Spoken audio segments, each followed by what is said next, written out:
first story is energy crisis hits cricket for six in Bangladesh and Pakistan.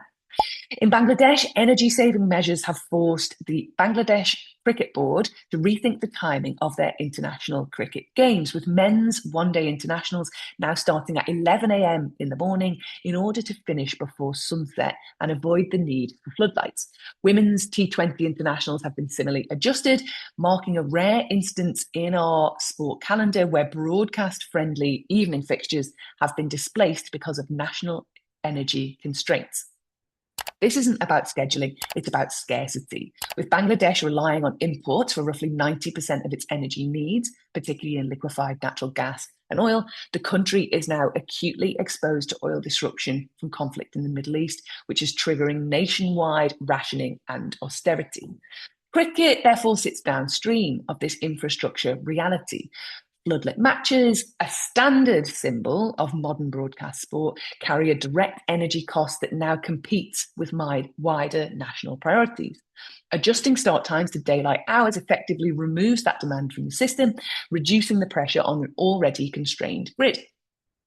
This situation highlights how sport can be shaped by the limits of energy systems rather than the logic of broadcasting or spectator convenience.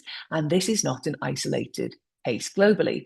In Pakistan, the Pakistan Super League, which runs from the 26th of March to the 3rd of May, has cut its hosting venues from 6 to 2, with all stage matches now happening in Lahore and Karachi.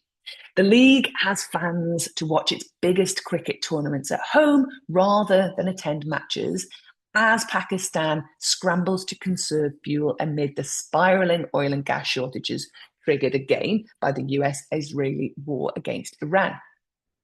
The Pakistan Cricket Board said an average of 30,000 spectators and support staff travelling every day for more than a month, quote, would place significant strain on energy resources, close quote. What makes the Bangladesh, first of all, example significant, so the fact that the daytime matches are happening instead, is the normalisation of that adjustment at an international level. Rather than isolated postponements or cancellations, entire series are now being scheduled around energy constraints as standard practice. This raises the broader question about how sport will continue to operate in an era of energy transition and volatility. Stadium lighting, broadcaster infrastructure, climate control, and digital production all depend on stable, high-capacity electricity systems. When those systems are under strain, like we're seeing now, sport becomes one of the many sectors required to adapt. Renewable energy and decentralized grid systems can be framed in sport as a sustainability add-on or a long-term environmental commitment or a nice to have. But cases like Bangladesh and Pakistan point to a more immediate function, and that function is resilience.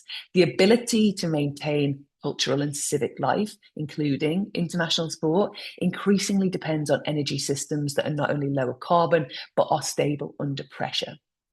Again, cricket in Bangladesh is simply reflecting that reality. Match times now follow the constraints of the grid, not the demand of global broadcast schedules.